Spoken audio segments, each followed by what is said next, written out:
Hi guys, so actually guys, ano lang, for this ano pala guys, this year, just wanted to say na actually late na late ko na to ano.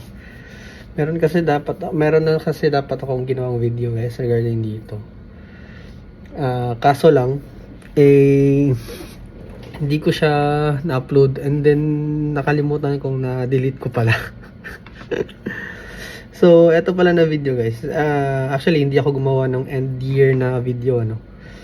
For the purpose is naisip ko kasi na if ever gagawa ako nun ng end year para kasing hindi not bad naman siyang gawin ha. Pero parang ayaw ko lang gawin for the reason na naisip ko kasi na baka may mga kunyari may mga mga viewers na tumitingin dito sa video na medyo pangit yung year, yung race year nila. Yung previous year, 2025, baka pangit yung naging year sa kanila. Kaya I take that into consideration. Kaya ito na video is just going to be a good luck, parang naging set off ba or good luck na video for this year. So I hope guys, eto na year, sa lahat ng mga nanood nito na video, I hope for the coming year, for the coming days, months, until matapos yung 2026, sana ay okay yung race experience nyo. And I hope it will hindi lang dagdag panalo, kundi dagdag tropa na din sa mga racing center na lalaroan natin. And also pala guys, I would like to acknowledge sa group namin sa Red Cup Racing meron kasi kaming group guys na nasa Facebook. So like to acknowledge them na for the previous year sa 2025. So salamat sa lahat, and it is actually paano ko ba sabihin, basta thank you sa pagiging napaka solid na grupo, tsaka solid na na samahan sa group chat. Walang tagba nito. Sa aming group kasi namin, iniwasan namin yung toxic na mga bagay. Wala ganun na nangyayari. And at saka as admin dun sa group, tinatry kong ihiwala yung buy and sell na mangyayari. Hindi ko ina-allow yung pwede kang mag-offer sa group chat namin kunyari, pero pag regarding sa transaction, gusto kong i-PM nyo na lang isa-isa. And actually they respect sa dun naman sa rules. Actually yun lang talaga yung rules talaga dun. Yun lang talaga yung gusto kong kasi yung group na yun talaga, group chat na yun, I made it for the purpose na sharing of information. Yung magtanong ng information, yung bang pag nagtatanong ka, parang you're comfortable to talk ba? Yung bang walang ilangan, walang sinong magaling or ganun, parang yun ang environment na parang sineset namin dun sa grupo na yun. So kahit magaling ka, napapanalo ka, or kahit hindi ka napapanalo sa ngayon, pero yung naman, yung parang yung level of respect andun isa lang. So yeah, it's a healthy group talaga, community group. So sa mga nagbabalak na na gustong sumali sa namin, sa grupo namin, so for the future, you can join. Basta yun lang yung as what I've discussed, yun lang din yung magiging rules. And also I'm going to acknowledge sa group namin, anong tawag na ito, meron kaming kasama sa group na they produce an oil. It's ewan ko kung paano nila papaano nila ni Louis i-pronounce the name of the oil. It's actually it spells like QPAL. It's if we're going to as Filipino, we're going to read it as kupal oil. But it's a I think quality, ano ba yung tawag nito? Parang partner something ata yung meaning nun. But in ano naman, in a market way of reading it, it's QPAL.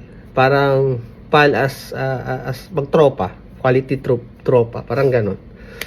Ewan ko tama yung pagkakaano ko sa oil na yun. And also ano pa ba?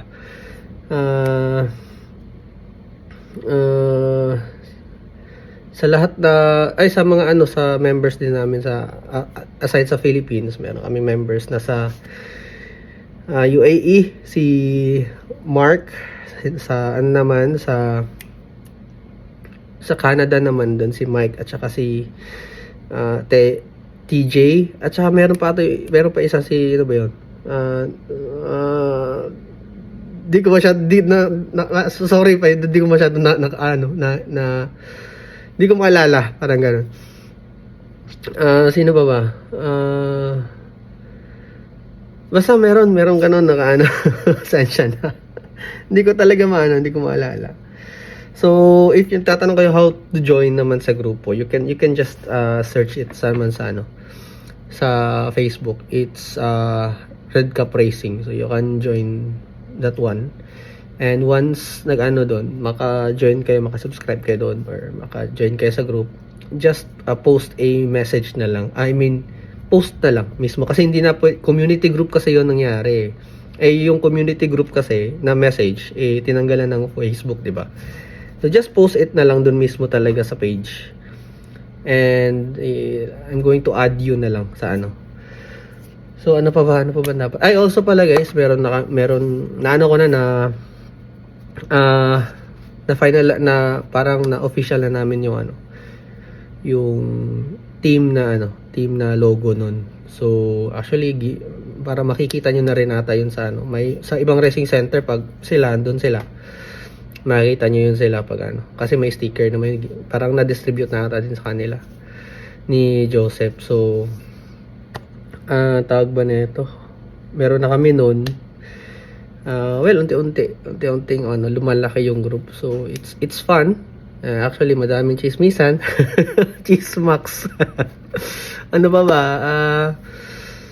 But mostly it talks about information about sa talaga. Hindi siya boring naman na Hindi siya boring na yung technical lang talaga, puro somehow we translate it. The other group, the other members actually really made an effort talaga to explain things. Minsan kasi hindi na ako nakakabasa. I mean, nakakabasa ako pero hindi ako nakapag-reply. Sobrang dami ko kasing ginagawa araw-araw. So yun, they really respond naman sa responded naman sa mga queries ng mga tropa din nandun. And also ano pa ba? Yung pala, I'm going to kay tawag ba nito? And also pala collective effort yung sa paggawa namin ng design. Actually, I made it first, and tinulungan lang ako ng mga members how to produce it, and sa pagprint din. Sa design, yun nga, tinulungan lang ako paano i-input yung gusto kong dun sa logo na yun. So yun, I think. And also pala guys, here naman sa Japan, since yun nga, actually binibiro ko palagi sila na wala pa kaming kupal oil dito or yun. Wala pa kaming oil nun kaya gagawa. Actually gumawa talaga ako for the reason sa ano namin, may group din kami dito personally sa Japan. It's called Imbang Unlimited. Also aside from that, actually Filipino group yon, Imbang Unlimited, kami dito na ano grupo. Ang tawag ba na ito? Yun nga, gumawa ako ng oil dun for the purpose of sa group namin. It's called I think I'm going to call it Nitrix. Yun na talaga yung oil na pangalan. Actually gumawa din ako ng design, Nitrix oil. So lang i-ano ko, i-features ko yun pag as of now kasi nasa ano pa kami ngayon nasa paano ba, observation phase pa nasa ganun pang phase 1 pa So nabuo ko na, nagamit na namin, actually nagamit namin yesterday sa isang event. Actually it's also a first time naming sumali ng GT Advance na race. It's fun, it's quite fun. I do enjoy it. But ang problema lang, hindi ako nanalo naman. Kaso lang, natatawa ko kasi hindi talaga ako bumuo ng auto. Bumuo ako ng auto last minute na.